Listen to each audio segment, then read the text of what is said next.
अस्सलाम वालेकुम। प्रोग्राम ये समाज हम और आपके साथ मैं हूँ ज़रनिगार अली। इल्म सीखना इबादत भी है और रियासत भी, ये तकाज़ाए ईमान है और हुस्न इंसान भी। आज के प्रोग्राम में हम ये देखेंगे कि बच्चियों की तालीम हमारे इस्लाम में कितनी लाजमी है या नहीं है। नबी अकरम सल्लल्लाहु अलैहि वसल्लम का कहना है कि तालीम मर्द और औरत दोनों पर फ़र्ज़ है। आज के प्रोग्राम में हम इस चीज़ का जायज़ा लेंगे। जन्नत नज़ीर नज़ारों की दौलत से माला माल सवात अपनी असल शक्ल खो रहा है। फ़ज़ाओं में फूलों की खुशबू की जगह बारूद की बू ने ले ली।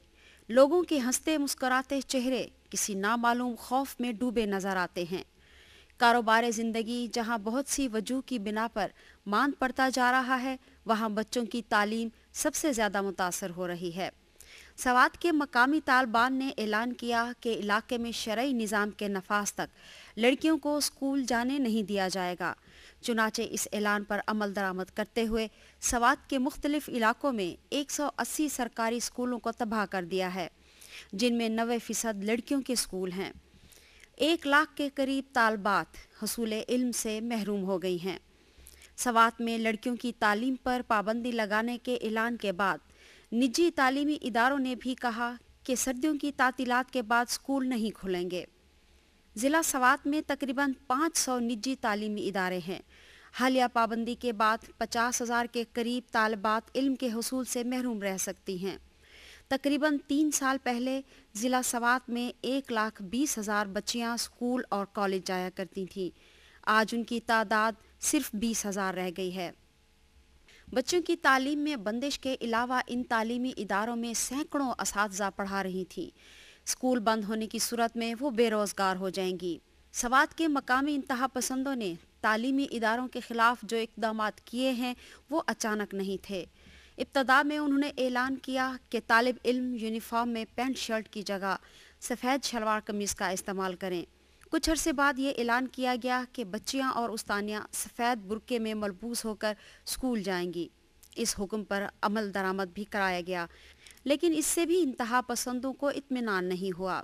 बात स्कूलों की तबाही तक आन पहुंची। लाखों तुलबा और तालबात हुसूल तालीम से महरूम होने के अलावा तिजारती और कारोबारी सरगर्मियाँ ख़त्म हो गई हैं। बेशुमार लोग बेरोज़गारी का शिकार हो गए हैं और जानो माल के अदम तहफ़्फ़ुज़ के एहसास ने हज़ारों ख़ानदानों को नकल मकानी पर मजबूर कर दिया है। आलमी मालियाती इदारों ने इलाके के तरक्याती मंसूबों के लिए फ़ंड्स की फराहमी रोक दी है। दर्जनों पुलिस स्टेशनों को बम धमाकों से उड़ाने के अलावा नजर आतिश कर दिया गया है। यहाँ तक कि इलाके के नौजवानों ने सिक्योरिटी फोर्सेस और पुलिस में भर्ती होना छोड़ दिया है। इंतहा पसंदी को जिस तरह फौजी ऑपरेशन से रोकने की कोशिश की जा रही है, इस सारी सूरत हाल में फ़ौज, सिक्योरिटी एजेंसी और सूबाई हुकूमत में कोई कोऑर्डिनेशन मौजूद है? देखिए, सबसे बड़ी बदकिस्मती मैं यही कहूँगा कि कोई कोऑर्डिनेशन नज़र नहीं आ रही है और जिस तरीके से ये कोशिश हो रही है कि फौजी या जो कुव्वत इस्तेमाल करके, ताकत इस्तेमाल करके इंतहा पसंदी को कम करेंगे, मेरे ख्याल से ये हम देख रहे हैं कि इंतहा पसंदी रोज़ बरोज़ बढ़ रही है और उसकी मेन वजह भी शायद यही है कि जो पॉलिटिकल डायलॉग इन्होंने शुरू किए थे इब्तिदा में और उसके कुछ अच्छे नताइज भी सामने आने लगे थे, लेकिन मेरे ख्याल से उसको मिस हैंडल किया गया क्योंकि जो सूबाई हुकूमत ने कुछ मायदा किया तालिबान के साथ, उसमें कुछ शराइत ऐसी रखी जो बाद में ये पूरी नहीं कर पा सके। तो मेरे ख्याल से अगर मुज़ाकरात का रास्ता इख्तियार जारी रखा जाए और उसमें जो शराइत वो रखी जाए जो ये पूरे कर सकें और उसी पे मतलब कोशिशें जारी रखी जाए, तो मेरे ख्याल से वो बेहतर हल वही हो सकता है। फौज जो ऑपरेशन कर रही है उसके मुतालिक अगर हम जो हमारी सूबाई हुकूमत है उनसे इस बारे में हम जानने की कोशिश करते हैं तो वो यही जवाब देते हैं कि हम मुतमईन नहीं हैं। तो मेरे ख्याल से जब तक दोनों का कोऑर्डिनेशन नहीं होगा और जो लोकल लोगों को एतमाद में नहीं लिया जाएगा, उस वक्त तक शायद ये फौजी ऑपरेशन से हम कोई ज्यादा तवक्कुआत नहीं रख सकते। साबका हुकूमत ने कुछ जिरगे भी कराए थे तालिबान से। अमन की सूरत हाल जो आज है, क्या उन जिरगों से कुछ फायदा हुआ या नुकसान हुआ? देखिए, साबिका हुकूमत के अगर आप जिक्र करें मुशर्रफ दौर का या यहाँ पे जो MMA की हुकूमत थी, तो मेरे ख्याल से उनका जो उन्होंने जरगे किए थे और उसके अच्छे नताइज निकल रहे थे, लेकिन बदकिस्मती मैं आपसे ये कह रहा हूँ कि उन जरगों को कामयाब नहीं होने दिया गया।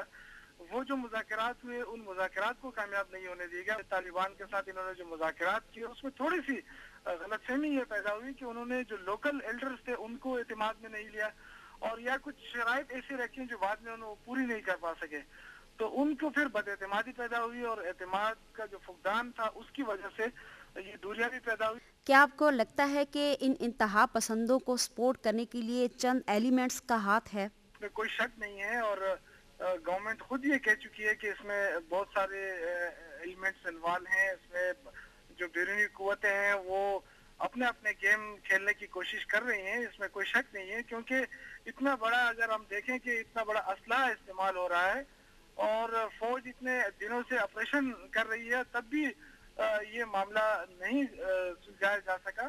ان کو سپورٹ مل رہی ہے, اور یہ سپورٹ کہاں سے مل رہی ہے یہ میں نہیں کہہ سکتا ہوں. یہ تمام صورتحال تقاضا کرتی ہے کہ ایسی منفی سوچ کی مذمت کی جائے. معصوم اور بے گناہ لوگوں کے خلاف انتہا پسندی کے ان اقدامات کو روکنے کی کوشش کی جائے. سوات کے لوگوں کو سول سوسائٹی, انسانی حقوق کی تنظیمیں اور پوری قوم کے ساتھ اور یکجہتی کی ضرورت ہے. آپ ذرا یہ بتائیے کہ بچیوں کی تعلیم کے بارے میں جو ان کا آبجیکشن ہے وہ کیا ہے؟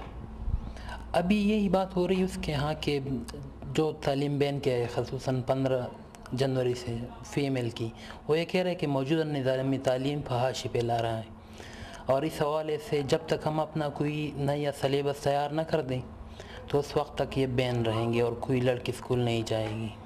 بچوں کے لیے, لڑکوں کے لیے وہ تعلیم خراب نہیں ہے, وہ ان کا یہ کہنا ہے کہ لڑکیوں کے لیے تعلیم خراب ہے.